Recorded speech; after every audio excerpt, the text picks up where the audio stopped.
My husband and sister forged my signature to sell our family farm. My 85-year-old father showed up at the key ceremony with a shotgun and documents no one expected. What happened next would become legend in Henderson County, Kansas. Before we continue, comment where you're watching from and subscribe to the channel. We'd love to see how far our stories are reaching. The Dawson farm had been in my family for 112 years. 4 generations of wheat and corn and hard work. My great-grandfather built the original farmhouse in 1911 with timber he cut himself from the creek bottom. My grandfather expanded it. My father raised me and my sister Linda in those rooms, taught us to love the land the way he loved it, and my husband sold it out from under me while I was sitting at my mother's deathbed. I should have seen it coming. The signs were there, if I'd been paying attention. But when Mama got sick, when the cancer that had been in remission came back with a vengeance and spread to her bones, everything else faded into background noise. Harold, my husband of 23 years, started working late. Meetings with his business partners, he said. Investment opportunities. Things I was too distracted to question. My sister Linda, 3 years younger and always jealous of the fact that Daddy named me executor of the family trust, started coming around more. Being helpful. Too helpful. Bringing casseroles and offering to handle paperwork while I focused on Mama. I thought she was finally growing up. Finally letting go of the resentment she'd carried since we were teenagers. When Daddy chose me to inherit the farm management responsibilities because Linda had married a man from Topeka and moved to the city. Mama died on a Tuesday in October. The leaves were turning gold and red, the colors she loved most. I held her hand as she took her last breath, told her I'd take care of everything, that the farm would stay in the family the way she and Daddy always wanted. I meant it. God help me, I meant every word. The funeral was Saturday. 300 people came. Neighbors, church friends, folks from town who remembered when Mama used to bring fresh bread to every sick family in the county. Daddy sat in the front pew, looking smaller than I'd ever seen him. 85 years old and still sharper than most men half his age, but losing Mama had hollowed him out. "You'll take care of things, Margaret," he said after the service, gripping my arm with fingers that still had strength in them. "The way we discussed. The farm stays in the family. That was your mother's wish." "I know, Daddy. I'll handle it." Linda's been asking questions about the trust, about the property valuation. I should have paid attention to that warning, but I was exhausted. Grieving, barely holding myself together. I patted his hand and promised everything would be fine. 2 weeks later, Harold told me he needed me to sign some papers. "Estate documents," he said. "Just formalities for the bank." We were refinancing our house in town, nothing to do with the farm. I was sorting through Mama's belongings, boxing up 63 years of a life well lived. I didn't read what I signed. I trusted my husband.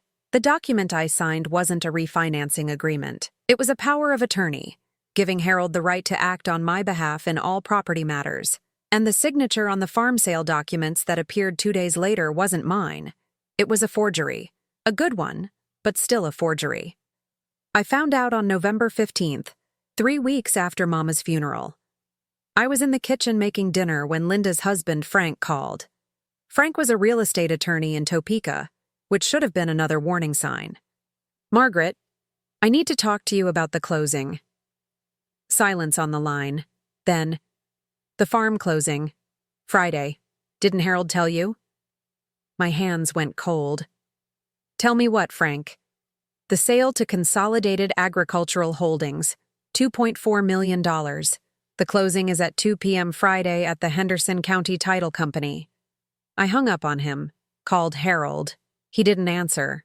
I drove to his office in town, the insurance agency he'd run for 15 years, and found it empty. Dark. A note on the door said he'd be back Monday. I drove to Linda's house in Topeka. 2 hours on the highway, my mind racing through scenarios, each one worse than the last. She answered the door in yoga pants and a silk blouse, looking like she'd just come from brunch. Her face went pale when she saw me. "Margaret, I wasn't expecting—" "What did you do, Linda?" "I don't know what you're talking about." Frank called. "About the closing, the farm sale." She tried to close the door. I put my foot in it. "You signed the papers," she said.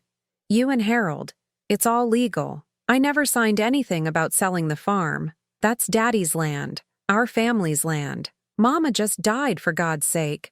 Mama's dead, Margaret. She doesn't care about the farm anymore. And Daddy's old. He won't last much longer. Why should that property sit there losing money when we could all benefit from selling it? I felt something shift inside me, something that had been holding me together cracking open. I'm the executor of the trust. The farm can't be sold without my consent. Linda smiled, the same smile she'd had when she was 8 years old and got me in trouble for something she'd done. Harold has your power of attorney. He signed for you. It's done, Margaret. The deposit is already in escrow. $2.4 million, split 3 ways. You'll get $800,000, more money than you've ever seen. I don't want the money. I want my family's farm. Well, you can't have it. The papers are signed, the buyer is ready, and there's nothing you can do about it. I drove home in a daze. Harold was there when I arrived, sitting at the kitchen table with a glass of whiskey, looking like a man who knew he'd been caught. It's for the best. The farm was losing money. Your father can't maintain it anymore. This way, everyone benefits. You forged my signature. He flinched. It's not forgery. You signed the power of attorney, under false pretenses. That's fraud, Harold. Who's going to believe you? Your sister's husband is an attorney. He drew up all the documents. Everything looks legitimate. I stared at the man I'd married 23 years ago. The man I'd built a life with, raised 2 children with, trusted with everything. How long have you been planning this? He took a drink of whiskey, didn't meet my eyes. Linda approached me 6 months ago. When your mother's cancer came back, she said the property was worth more than $2 million, that we could all be comfortable, that your father was too old to fight it, and you were too sentimental to see the opportunity. 6 months. He'd been planning to steal my family's legacy for 6 months while I sat at my dying mother's bedside. This is my house, too. Get out, Harold. Before I do something we'll both regret. He left. Took a suitcase and went to stay at a motel, he said. Probably went to Linda's to celebrate their successful betrayal. I sat alone in our house, the house we'd built together when the kids were small, the house I decorated and maintained and turned into a home, and I cried. For my mother, for my marriage, for the farm that 4 generations of Dawsons had worked and loved and died on. Then I stopped crying, and I called my father. Daddy, I need to tell you something, and I need you to stay calm. I told him everything. The power of attorney, the forged signatures, Linda's involvement, the closing scheduled for Friday. He was quiet for a long time. So long I thought maybe the shock had been too much, that I'd made a terrible mistake telling an 85-year-old man that his daughter and son-in-law had conspired to steal his life's work. Then he spoke, and his voice was ice. They haven't closed yet? Then we have 4 days. Daddy, I've already called a lawyer. He says it could take months to prove fraud, and by then... Margaret, go to my desk, the one in the study. Bottom drawer, there's a lockbox. The combination is your mother's birthday. What's in the lockbox? Insurance. The kind your sister and that worthless husband of yours don't know about. I drove to the farm that night. Let myself into the house where I'd grown up, where Mama's perfume still lingered in the hallways and Daddy's boots still sat by the back door. The lockbox was where he said it would be. Inside, I found documents I'd never seen before. The original trust agreement from 1962, written by my grandfather.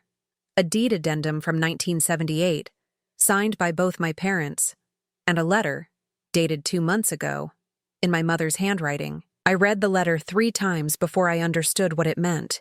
Then I called my father back.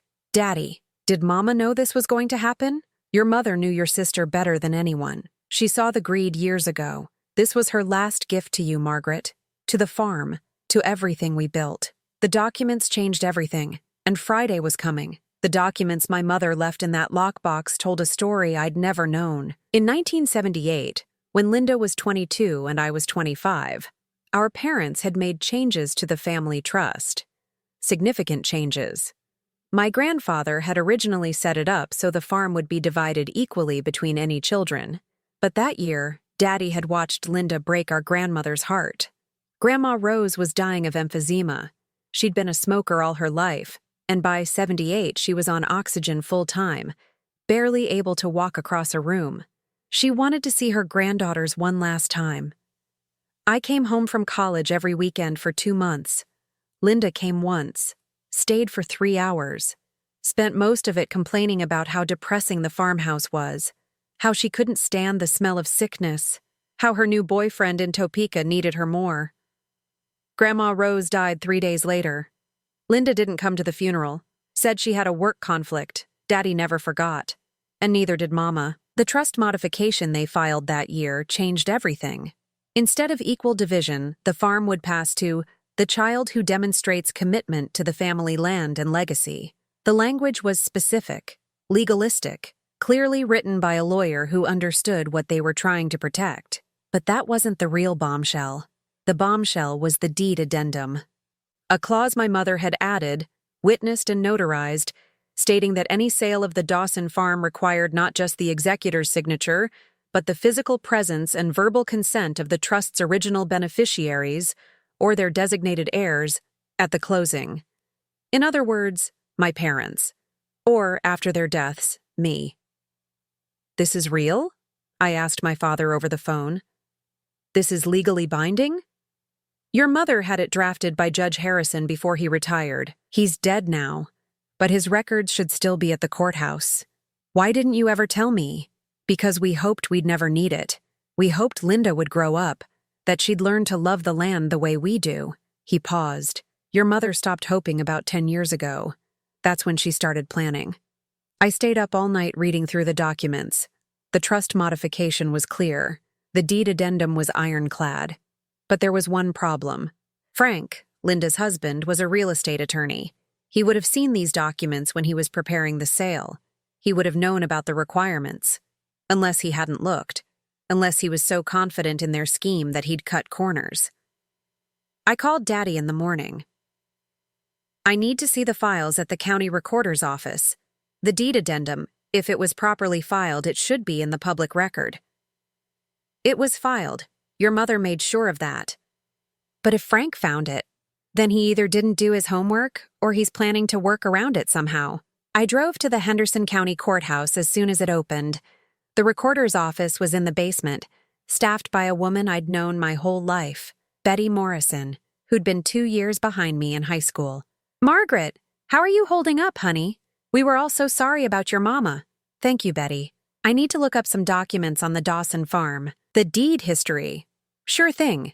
Let me pull the file." She disappeared into the rows of filing cabinets, came back 10 minutes later with a thick folder. "Everything should be here. Deeds, liens, addenda, the works. Going back to 1911. I flipped through the pages, found the original deed, the trust registration, the 1978 modification. The deed addendum wasn't there. "Betty, there should be another document. From 1978. A deed addendum requiring beneficiary presence at any sale closing."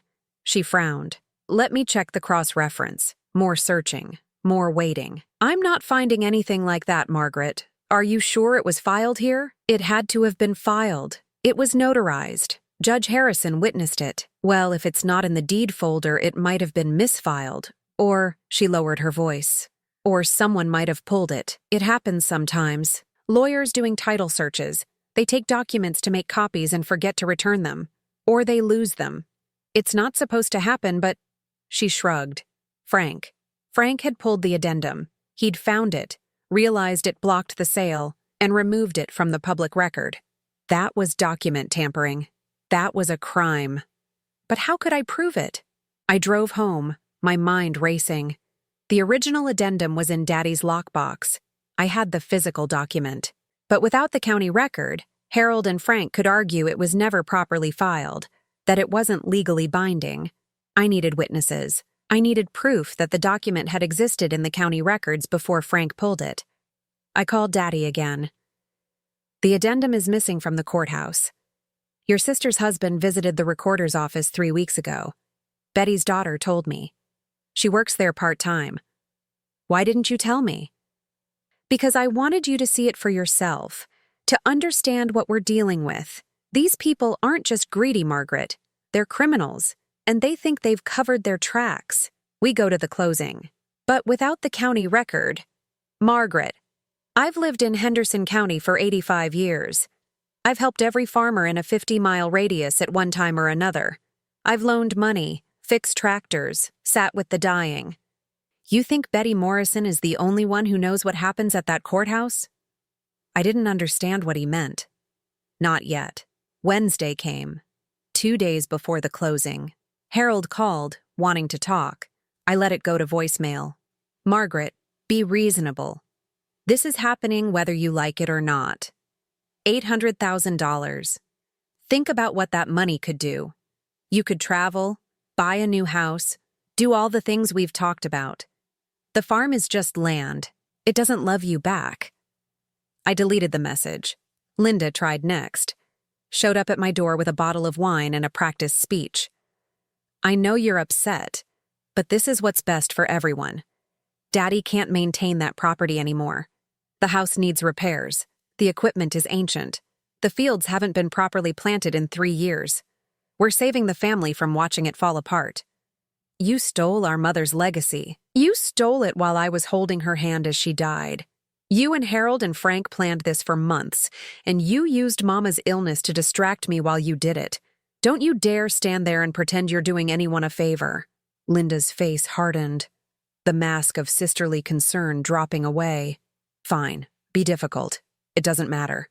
The papers are signed, the buyer is ready, and on Friday, the farm will belong to Consolidated Agricultural Holdings. You can fight it in court for years if you want. By the time any judge looks at it, the property will be long gone and the money will be spent. We'll see about that. What are you going to do, Margaret? Storm into the closing with a lawyer? We've already thought of that. Frank has prepared for every contingency.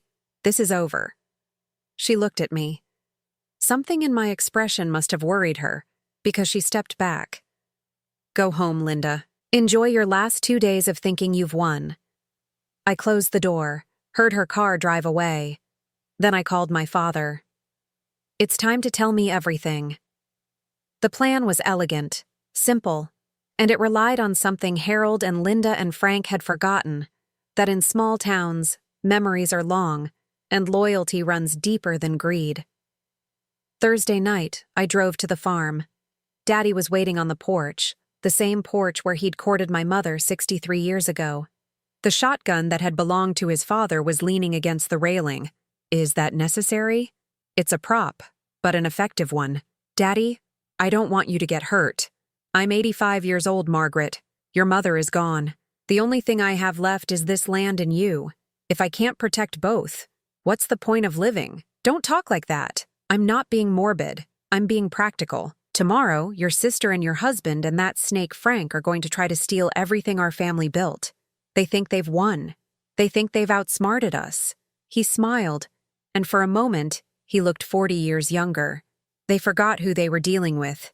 What if something goes wrong? Then something goes wrong. But I'd rather die fighting for what's right than live knowing I let them win. I stayed at the farm that night, slept in my old room, surrounded by memories of a simpler time. Before Harold, before Linda's jealousy curdled into something toxic, before I understood how badly family could betray each other. In the morning, I dressed carefully. Dark blue dress, sensible shoes, nothing flashy, nothing that would draw attention. Daddy put on his Sunday suit, the one he'd worn to Mama's funeral. He looked distinguished and ancient and absolutely determined. We drove into town together. The closing was at 2 p.m. We arrived at 1:30. The Henderson County Title Company occupied a small office building on Main Street, sandwiched between the hardware store and the diner where I'd worked summers in high school. Normal, ordinary, the kind of place where land deals happened every week. But today's deal was different, and everyone in town knew it. The parking lot of the Henderson County Title Company was fuller than I'd ever seen it. Cars I recognized, trucks I recognized, faces I'd known my entire life. They weren't here for the closing. They were here for the show. Word had spread. In a county of 8,000 people, secrets didn't stay secret for long. Betty Morrison's daughter had talked. Someone at the diner had overheard Frank bragging about the commission he'd make. And my father, my 85-year-old father who'd spent a lifetime helping his neighbors, had made some phone calls. Harold's car was already in the lot. So was Linda's. A black Mercedes I didn't recognize sat in the reserved space. The buyer, probably. Consolidated Agricultural Holdings, whatever that meant. Ready? Daddy asked. Neither am I. Let's go anyway. He got out of the car slowly, using the door to steady himself. Then he reached into the back seat and pulled out his grandfather's shotgun. It's not loaded, Margaret. I'm making a point. We walked toward the building. People stopped talking, started watching. I felt their eyes on us, felt the weight of the moment pressing down. The receptionist looked up as we entered. Her name was Shirley, and she'd been working at the title company for 30 years. Her face went pale when she saw the shotgun. Afternoon, Shirley. We're here for the closing. Sir, you can't bring that in here. It's not loaded, and I'm not here to hurt anyone. I'm here to protect what's mine. She picked up the phone, probably to call the sheriff. Daddy walked past her, moving with more purpose than I'd seen in years. I followed. The conference room was at the end of the hall. Through the glass door, I could see them. Harold, looking smug. Linda, looking nervous. Frank, shuffling papers with the confidence of a man who thought he'd won. And 3 others I didn't know. The buyer's representatives, probably. Lawyers in expensive suits. Daddy pushed open the door. Everyone turned. Harold's face went slack. Linda went white. Frank stood up so fast his chair fell over. What the hell? George, put that gun down. Sit down, Frank. Daddy's voice was calm, almost gentle. Nobody's getting hurt today. Not unless they try to steal my land. This is insane. Someone call the police. Already on their way. Daddy smiled.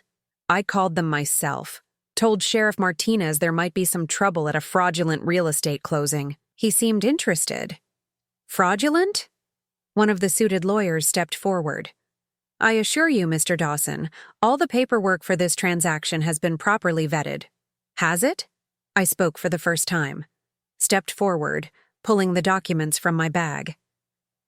Did your due diligence include the deed addendum filed in 1978? The one requiring physical presence and verbal consent from the trust's original beneficiaries, or their designated heirs, at any closing? The lawyer's face flickered. Uncertainty. He looked at Frank. Frank's jaw tightened. I don't know what she's talking about. There's no such addendum in the county records. There was. I laid the original document on the conference table. Until you removed it 3 weeks ago. I have witnesses who saw you at the recorder's office, Frank, and I have the original notarized document right here. That could be forged. Anyone could have created that. Judge Harrison's signature is on it. His notary stamp, his case number. I pointed to the bottom of the page. The county court has microfilm backups of all documents filed before 1990. It's going to take about 1 phone call to prove this existed in the official record. Harold found his voice. Margaret, let's talk about this reasonably. Reasonably? I turned on him. You forged my signature. You manipulated me into signing a power of attorney while I was grieving my mother. You conspired with my sister and her husband to steal my family's land. Which part of that would you like to discuss reasonably? The power of attorney was legitimate. Obtained under false pretenses. That's fraud, Harold. That's a crime. I can prove you told me it was a refinancing document for our house. I can prove the farm sale papers were signed the same day, supposedly by me, even though I was at my mother's grave that afternoon. And I can prove I pulled out another document, my mother's letter, that my mother knew exactly what Linda was planning. She wrote it all down, Harold. Names, dates. The conversations Linda thought no one overheard. Linda grabbed the letter before I could stop her. Her eyes scanned the pages. Her hands started shaking. This is lies. Mama would never... Mama watched you, Linda. For years. She knew you were waiting for her to die so you could take what wasn't yours. She knew you'd try to cut me out, manipulate Daddy, sell everything that mattered to her, so she prepared. Evidence, documentation, and instructions for me to follow if you ever tried something like this. The conference room had gone silent. The buyer's lawyers were exchanging glances, clearly recalculating their position. Harold looked like he wanted to disappear into the floor. Frank was sweating. Only Linda still had fight in her. This doesn't change anything. The contract is signed. The buyer has committed funds. Even if there's some technicality with an old addendum, we can work around it. No, you can't.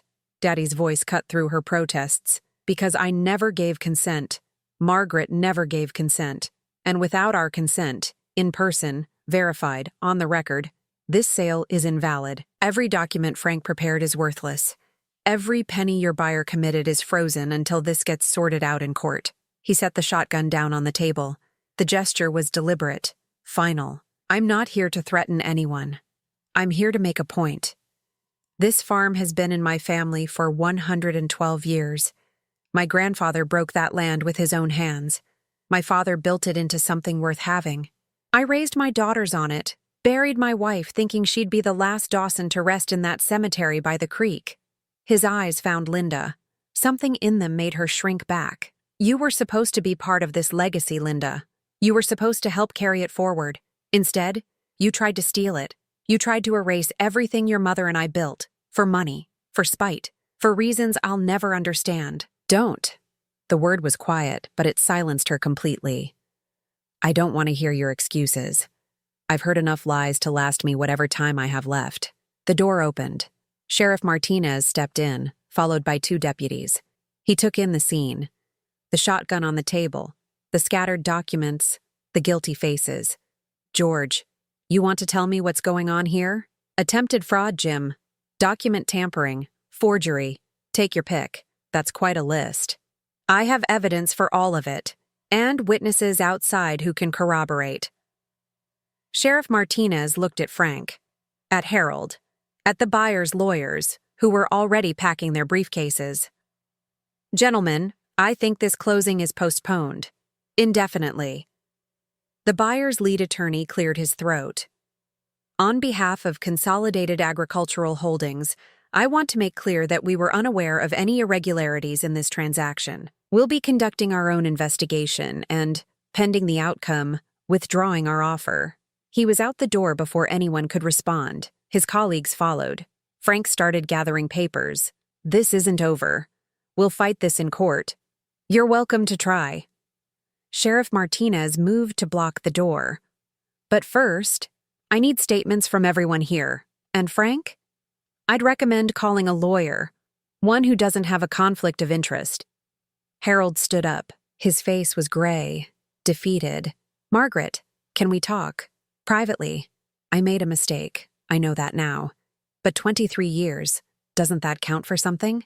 I looked at the man I'd married, the man I'd trusted, the man who'd betrayed me in the worst way possible, at the worst possible time. It counted for everything, Harold.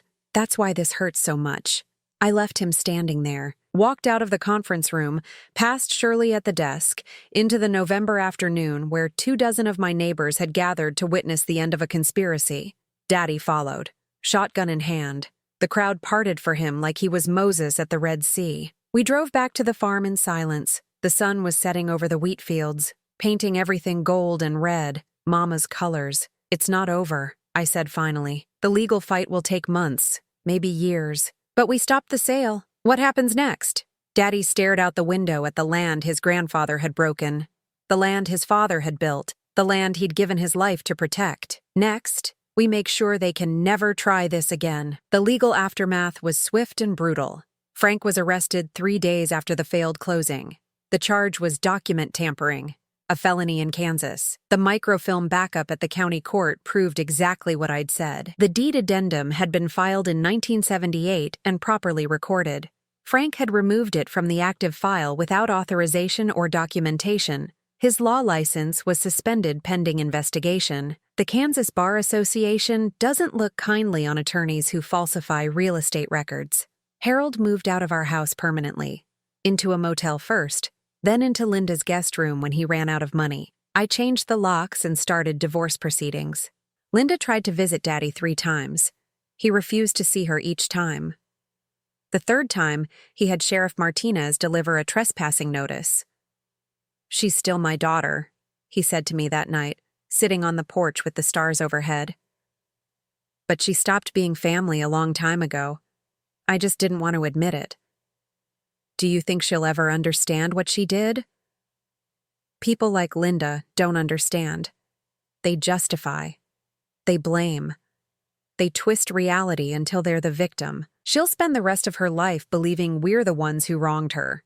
He was right. Linda's version of events, which she shared with anyone who would listen, cast her as the practical sister trying to save the family from a crumbling farm and a senile father. She claimed I had manipulated Daddy, that the documents were outdated technicalities, that she was owed her share of the family inheritance. Nobody in Henderson County believed her. The weeks after the failed closing were strange, quiet. I stayed at the farm with Daddy, helping him with the daily tasks that had become too much for one person. Feeding the chickens he kept more for tradition than eggs, checking the fence lines, walking the fields where 4 generations of Dawsons had planted and harvested. "What are you going to do with the place?" I asked him one evening. "I've been thinking about that." He pulled out a folder I hadn't seen before. "Your mother and I talked about this before she got too sick. We had plans." The folder contained blueprints, proposals, letters from agricultural extension offices and conservation groups. "A heritage farm program," Daddy explained. "The state has grants for families who want to preserve working farms as educational sites. School kids could come out, learn how food is grown. The land stays agricultural, stays in the family name, but it's protected from development." This is what Mama wanted? She wanted the farm to mean something beyond just property. She wanted it to teach, to preserve. He smiled. She was always smarter than me about the big picture. I read through the proposals. The grants could cover maintenance costs. The educational programs could generate income. And most importantly, the heritage designation would create legal protections that even the most determined buyer couldn't circumvent. It will work. But I need your help, Margaret. I can't do this alone. Not anymore. I thought about my life in town. The house Harold and I had shared, which now felt like a crime scene. The job at the county clerk's office that I'd kept mostly out of habit. The friends who'd been Harold's friends too, who now didn't know what to say to me. "I could move back here. Only if you want to." "I want to." The words came out before I fully processed them. But once they were said, I knew they were true. This is home. It always has been. We started the application process that week. The Heritage Farm program had specific requirements: documented history, preservation of original structures, commitment to educational programming. We met all of them and more. December came with cold winds and the first snow. I packed up my things from the house in town, hired movers to bring what I wanted to the farm. Harold's belongings stayed where they were. Let him deal with them when he figured out his life. The divorce papers arrived on December 15th. Harold had contested nothing. His lawyer, not Frank, obviously, had advised him that fighting would only make things worse. The fraud investigation was ongoing. If he cooperated with the divorce, showed remorse, perhaps the prosecutors would be lenient. I signed the papers without reading the details. It didn't matter what I got in the settlement. What mattered was that I was free. Christmas was quiet. Just Daddy and me in the farmhouse, a small tree in the corner, the same ornaments that had hung on our family trees for 50 years. We made Mama's recipes, her cornbread stuffing, her pecan pie, her mulled cider that always tasted like childhood. "She would have loved this," Daddy said, "having you home, seeing the farm protected. She's still here. I feel her everywhere." We didn't mention Linda, didn't mention Harold. They had become ghosts, present but unacknowledged, part of a past we were leaving behind. The Heritage Farm application was approved in January. The grant money would arrive in March, enough to start necessary repairs and hire a part-time coordinator for the educational programs. The county newspaper ran a story about it. Dawson Farm becomes living history site, and the response was overwhelming. People remembered. Farmer's Daddy had helped over the decades. Families who'd bought eggs and vegetables from Mama's roadside stand. Former students who'd toured the property in elementary school and never forgot. They volunteered, donated, showed up on weekends to help clear brush and paint fences. The community that Harold and Linda had underestimated was proving itself stronger than greed. In February, Frank's case went to preliminary hearing. The evidence was damning, not just the document tampering, but emails and text messages that showed the conspiracy in detail. He'd been sloppy, overconfident, convinced that no one would bother to check his work. The judge set bail at $200,000. Frank couldn't make it. He sat in the county jail, waiting for trial, while his wife, my sister, visited every day with angry tears and accusations. Harold testified at the hearing, turned state's evidence in exchange for a reduced charge, admitted everything: the planning, the forged power of attorney, the deliberate targeting of my grief to slip the documents past me.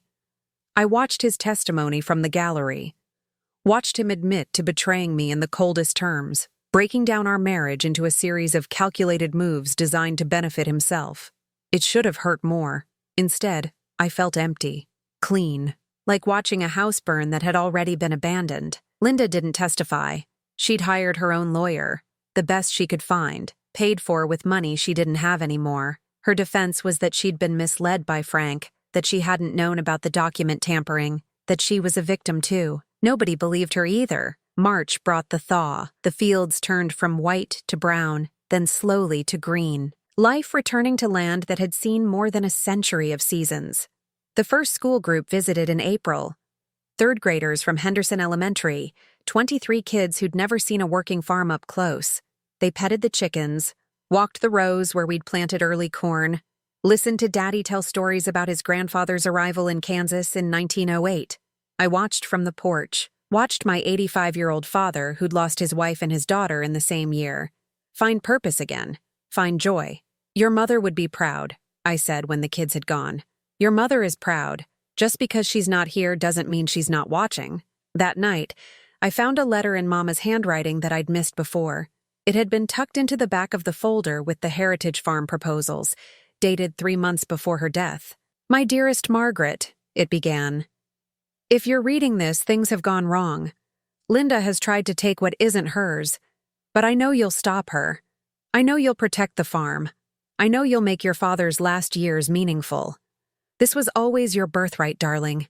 Not because of blood or law, but because you understand what the land means. Take care of it. Take care of Daddy. Take care of yourself. With all my love forever, Mama. I cried for an hour. Then I dried my tears, filed the letter with the other documents, and went to bed in the room where I'd grown up. The farm was safe. My father was well. My marriage was over, but my life was just beginning. And Linda? Linda was about to discover that karma moved faster than she'd expected. Frank's trial began in May. The courtroom was packed, not because the case was complicated, but because Henderson County had never seen a scandal like this. A local attorney, married to a local woman, conspiring with that woman's brother-in-law to steal a century-old family farm. It was the kind of betrayal that didn't happen here, until it did. I attended every day. So did Daddy, despite my protests that it would be too stressful for him. He sat in the front row of the gallery, ramrod straight, watching the man who'd tried to steal his legacy squirm under cross-examination. The evidence was overwhelming. The removed document. The emails where Frank had assured Linda that no one will ever know. The text messages where Harold had joked about how easy it was to manipulate poor, grieving Margaret. They read those messages aloud in court, and I felt nothing. The Margaret they were mocking had already died. The woman who sat in that courtroom was someone else entirely. Frank's defense was incompetence, not malice. His attorney argued that he'd made a mistake, removed the wrong document, failed to understand the implications. It was a desperate play, and the jury saw through it. Guilty on all counts: document tampering, conspiracy to commit fraud, obstruction of justice. The judge sentenced him to 3 to 7 years in state prison, with eligibility for parole after 18 months. Linda sat in the gallery as the verdict was read. She didn't cry. Her face was a mask, frozen in an expression I couldn't read. When the bailiffs led Frank away, she stood up slowly and walked out without looking at anyone. I thought that would be the end of it. The farm was saved, the criminals punished, the family wound, cauterized, and healing. 3 weeks after the trial, Linda showed up at the farm. I was in the garden, planting tomatoes the way Mama used to, when I heard a car on the gravel drive. Linda got out slowly, looking around like she was seeing the place for the first time. Her clothes were wrinkled, her hair unwashed. She looked 10 years older than she had at the failed closing. "I need to talk to you." "There's nothing to talk about. You tried to steal our family's farm. Your husband is in prison. The court has ordered you to pay restitution. What else is there to say? The words hung in the air. I'd waited months to hear them, expected them to mean something. Instead, they felt like another manipulation. I made a mistake. I listened to Frank. He said it was all legal, that no one would be hurt, that we'd all end up better off. You knew exactly what you were doing, Linda. You knew Harold was forging documents. You knew I'd never consent to selling the farm. You planned this for months while our mother was dying. I was scared. Her voice broke. Frank said we were in trouble, financial trouble. He'd made bad investments, taken money from clients. The farm sale was supposed to fix everything. You didn't think about me, or Daddy, or Mama. You thought about yourself, the way you've always thought about yourself. Fair? I stood up, dirt on my hands, anger rising. You want to talk about fair? Mama spent the last year of her life worrying that you'd do exactly what you did. She warned Daddy. She wrote letters, prepared documents, all because she knew her own daughter couldn't be trusted. Do you know how much that hurt her? Knowing that the child she raised had become someone who'd betray the family for money? Linda flinched. Mama didn't understand. Mama understood perfectly. She saw who you really were decades ago. The only one who didn't see it was me. I kept making excuses for you. Linda's under stress. Linda's marriage is difficult. Linda just needs time to grow up. I wasted 40 years believing you'd eventually become the sister I wanted. I can change. Let me prove it. Let me help with the farm. Make things right. You don't get to come back, Linda. You don't get to apologize your way into forgiveness. Some things can't be fixed. Some betrayals are final. She started crying then. Real tears, or a good imitation of them. I'd stopped being able to tell the difference. Where am I supposed to go? Frank's in prison. I had to sell the house to pay legal fees. I have nothing. That's not my problem. You stopped being my sister when you tried to steal our mother's farm before she was cold in the ground. Daddy appeared on the porch. He'd heard the car, probably watched the whole conversation through the window. His face was stone. Daddy, I'm so sorry. I know you are. You're sorry you got caught. Sorry your plan failed. Sorry you're facing consequences instead of collecting a check. I've known you for 52 years, Linda. I've watched you grow from a beautiful baby into a selfish, envious woman who measures everything in dollars. Your mother's love wasn't enough for you. My love wasn't enough. This farm, this family, everything we built. None of it mattered compared to what you thought you deserved. You made a choice, and now you have to live with it. He turned and went back inside. The screen door closed behind him with a sound like a gavel falling. Linda looked at me. Her face was wet, her eyes desperate. He doesn't mean that. He's old, confused. He's the sharpest person I know. And he means every word. Margaret, I have nowhere to go. No money, no friends. Everyone in Topeka knows what happened. I can't get a job, can't rent an apartment. Then you'll have to figure it out. The way I figured out how to raise my children alone when Harold stopped contributing. The way Mama figured out how to survive when times were hard and no one was coming to save her. The way Daddy figured out how to keep this farm going for 85 years. You're just going to abandon me? I'm not abandoning you. I'm letting you experience the consequences of your choices. Something you've never had to do before. She stood there for a long moment. The afternoon sun cast long shadows across the yard, the same shadows I'd played in as a child when Linda was my best friend, and the future seemed simple. Then she got in her car and drove away. I watched until the dust settled, until the sound of the engine faded, until she was gone. I went back to planting tomatoes. That night, Daddy and I sat on the porch as the stars came out. Do you think she'll ever really change? I asked. But that's not our burden to carry anymore. I keep thinking about when we were kids, before everything went wrong. She wasn't always like this. Yes, she was. We just didn't want to see it. That's a terrible thing to say about your own daughter. It's the truth. And at my age, I don't have time for anything else. The night settled around us. The same night that had witnessed a century of Dawsons on this land, under these stars. What happens now? I asked. Now we live. We take care of this place. We honor your mother's memory by making something beautiful out of something painful. Linda will do what Linda always does: survive, blame others, find someone else to manipulate, but she won't do it here. She won't do it to us. I reached over and took my father's hand. His skin was thin, spotted with age, but his grip was still strong. I love you, Daddy. I love you too, Margaret, and I'm proud of you, more than you'll ever know. We sat there until the cold drove us inside. The farm stretched around us in the darkness, silent and waiting, protected at last from those who would have destroyed it. The Dawson Heritage Farm became everything my parents had dreamed it could be. The educational programs expanded, not just school visits, but summer camps for city kids who'd never seen wheat growing, workshops on sustainable agriculture, historical tours that traced our family's story from 1911 to the present. Daddy led the tours himself for as long as he could, 87, then 88, still walking the fields with groups of strangers, telling them about his grandfather's hands breaking the sod and his grandmother's garden that fed the family through the Depression. The kids loved him. The adults respected him. Everyone left understanding something about where food comes from and what it costs to grow it. The grant money helped, but the farm also became self-sustaining in ways we hadn't expected. A produce stand brought in regular income. The barn became a venue for community events, weddings, reunions, memorial services. People wanted to be part of something real, something rooted, something that hadn't been paved over or sold to developers. Harold disappeared. After the divorce was finalized, after he'd testified against Frank, he moved somewhere down south. I heard he'd remarried, a woman he met online, someone who didn't know his history. I wished her luck.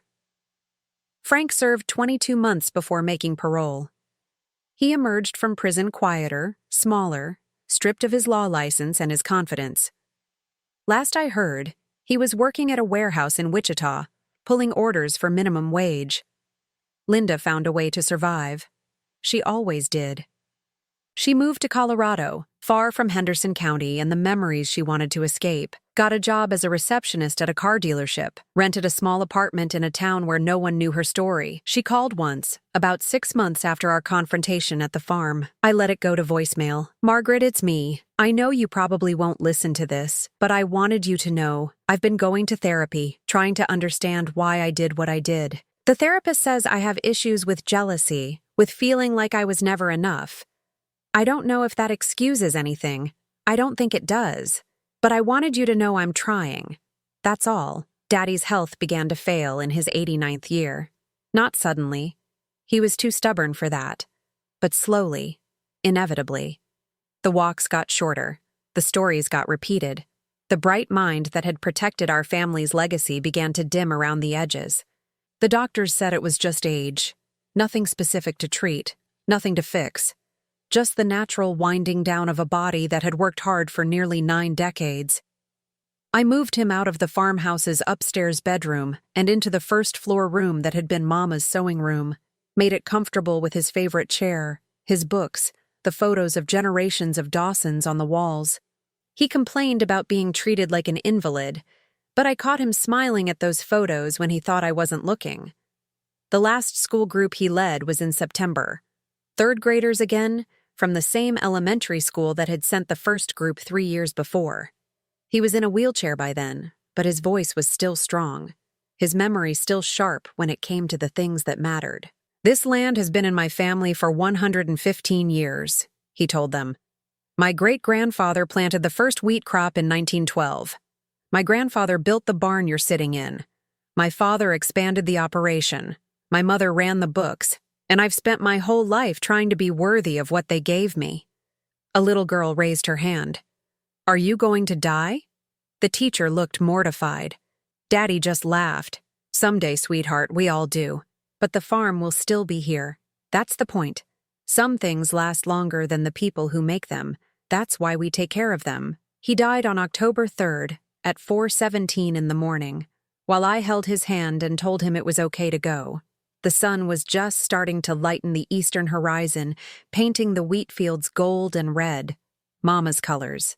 The funeral was bigger than Mama's had been. 350 people packed into the church where 5 generations of Dawsons had been baptized, married, and buried. People came from as far as Kansas City, Tulsa, even California, old friends, former neighbors, farming families he'd helped through hard times decades ago. I didn't cry during the service. I'd done my crying in private, in the weeks when his decline became undeniable. Instead, I watched the faces of the people who'd known him, loved him, been shaped by his quiet integrity. Sheriff Martinez spoke. So did the president of the County Historical Society and the director of the Agricultural Extension Office, and half a dozen farmers whose operations might have failed without George Dawson's help. We buried him next to Mama, in the family cemetery by the creek. The headstones go back to 1918, when my great-great-grandmother was the first Dawson to rest on this land. Now my parents sleep there, under the trees my grandfather planted, on the soil that had nourished our family for more than a century. I expected to feel alone afterward, empty, lost. Instead, I felt something else. Not peace exactly, but purpose. The farm was mine now. Not legally, it had always been held in trust, but morally, spiritually. The responsibility my mother had prepared me for, that my father had entrusted to me, was now mine to carry. The Heritage Program continued to grow. The educational partnerships expanded. The produce stand became a proper farm market, open 3 days a week, staffed by local teenagers earning their first wages. The barn hosted its 100th community event, and I lost count after that. Linda sent a card when Daddy died. A generic sympathy card with her name signed at the bottom.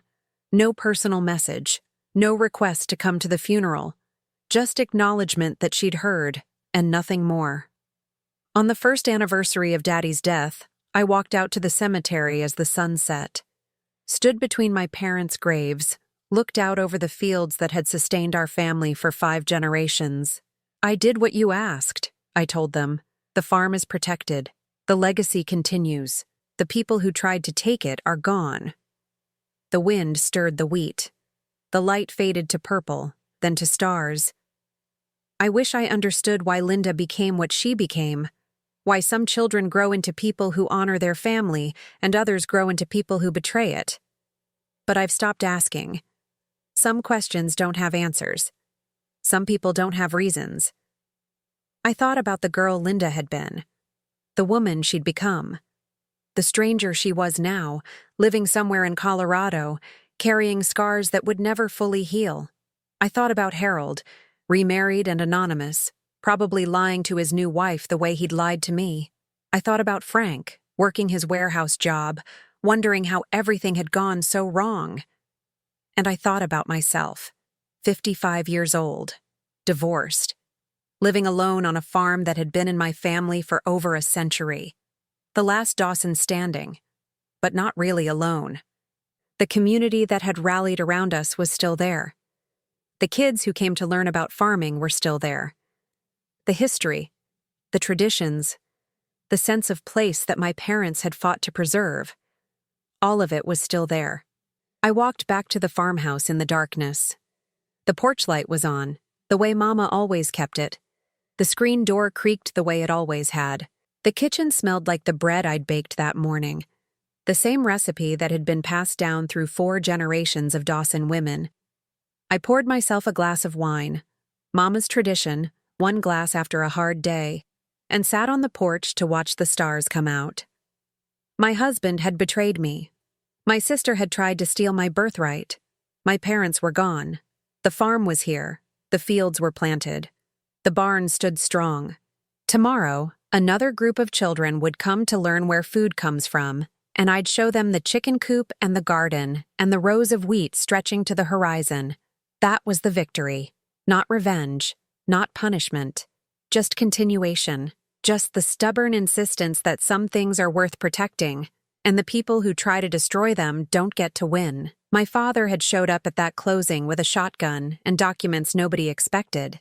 He'd protected what mattered, the way his father had and his grandfather before him. And I would not fail them. The stars wheeled overhead, the same stars that had watched over 100 years of Dawsons on this land. I finished my wine, went inside, and slept deeply in the house my great-grandfather had built with his own hands.